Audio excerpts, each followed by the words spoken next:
Alright, so today I'm going to give an update of where I am with the layout rebuild. I'm going to focus on wiring today. Highlights of what I've done so far is I've hooked up the new transformers, wired in the TIUs for the MTH stuff, also the command control for the Lionel version, the C900. Made a spur control box and a new switch box, and we'll go from there and show you how I got to where we're at. Alright guys, so here's the literally behind the scenes tour of the layout. This is what I ended up with by the time you wire everything underneath.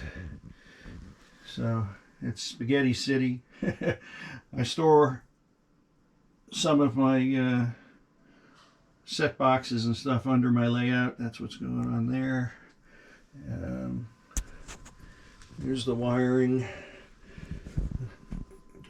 You always start off thinking, hey, I'm going to do it right. But by the time it all goes, every time I've done a layout, this is what I end up with underneath Spaghetti Central.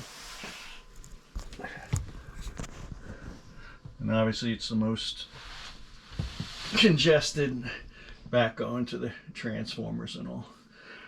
So the new plan is I've already bought all the material, and I'll show you what I'm going to do, because this time I'm going to take the time and I'm going to run pre-wired blocks, and the only spaghetti should be coming from the accessory directly to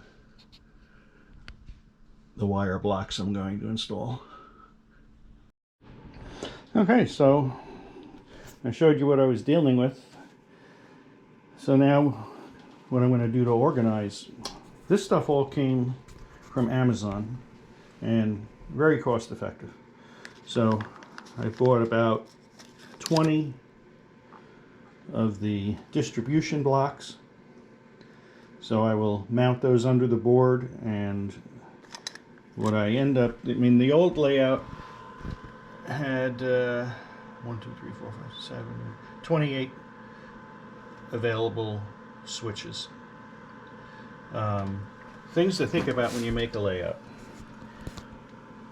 Buildings and stuff, I try to prolong my light bulbs, so I try not to run those at more than 12 volts.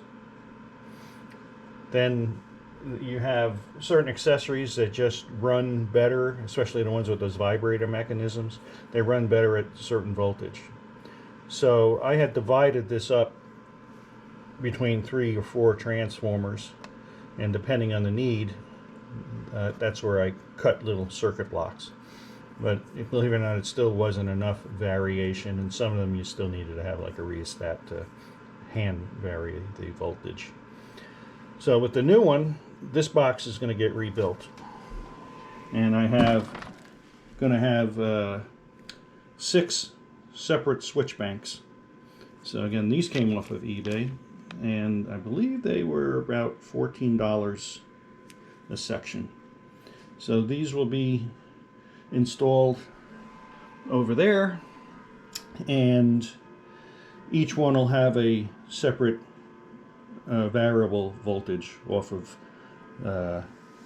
most likely a Z transformer or a ZW transformer. The old layout utilized 2 Z 250 watt transformers and 1 ZW, which is down there on the floor. So that's where the power comes and how to adjust it as the accessories are running.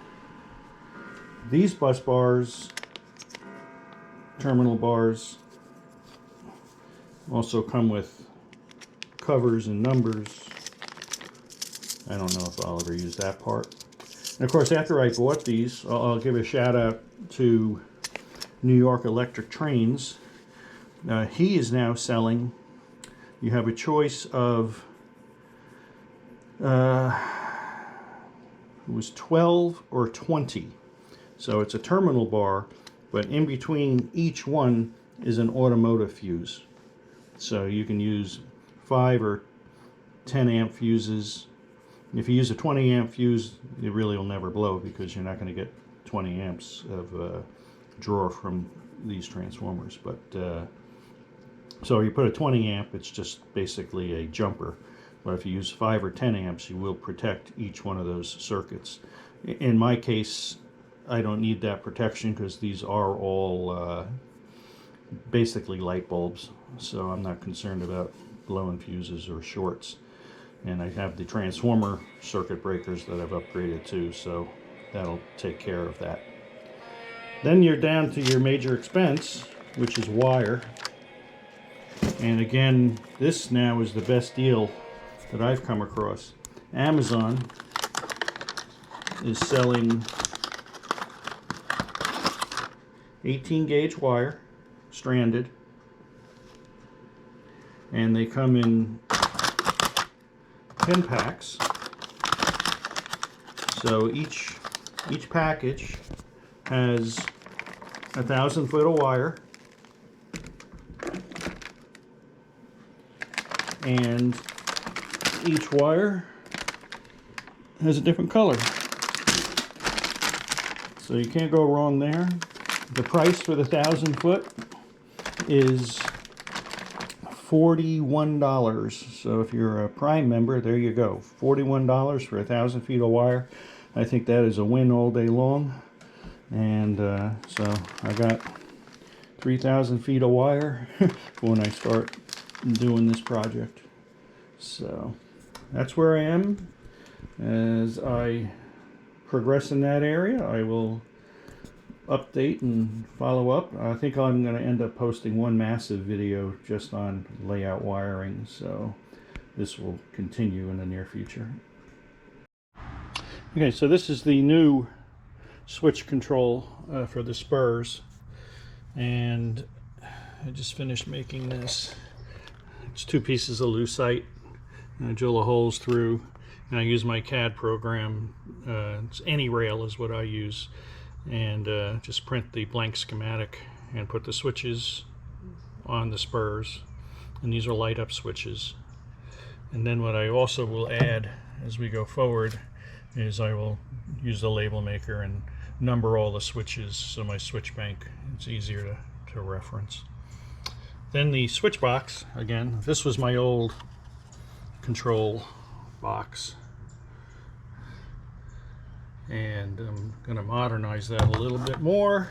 So I have my new blank right here, and I'm using panels this time, so I'm going to mount these panels onto this box and go from there.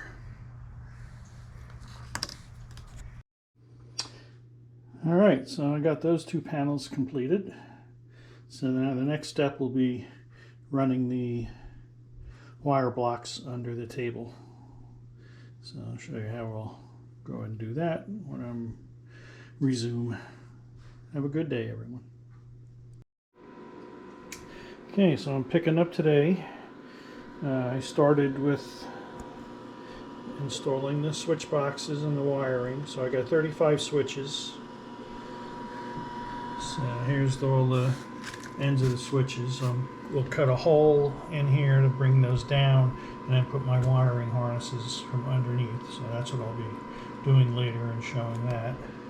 And then I also have installed my layout template and spur control. So that is now in. These are steady burning and they're LEDs, so in the camera they look like they're flickering, but they're not flickering.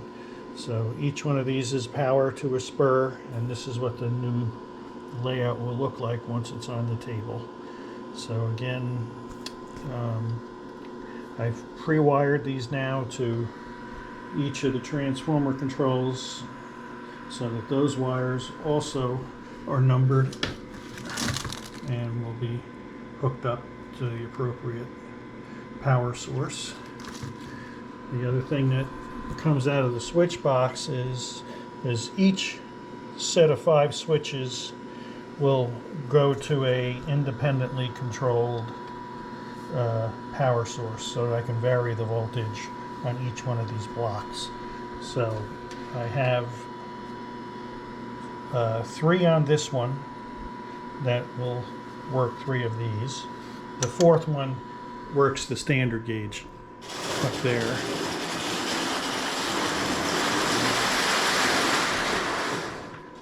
That one. Then I have the other 4 will come from this Z transformer.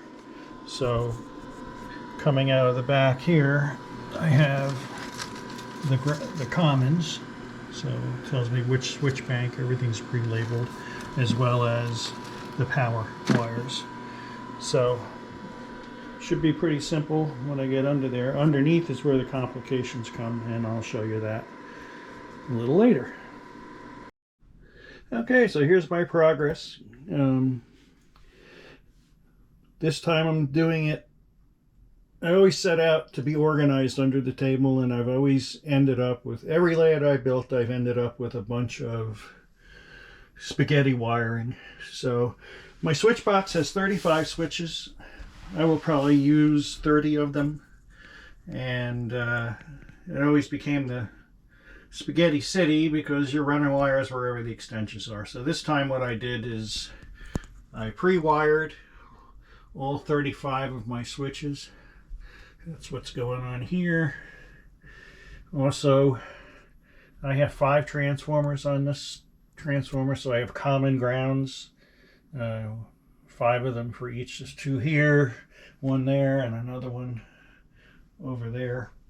And this way I'll just be running jumpers down from wherever I put my accessories and run them to these, and it should be a lot neater now. And I'm going to make sure that everything's right.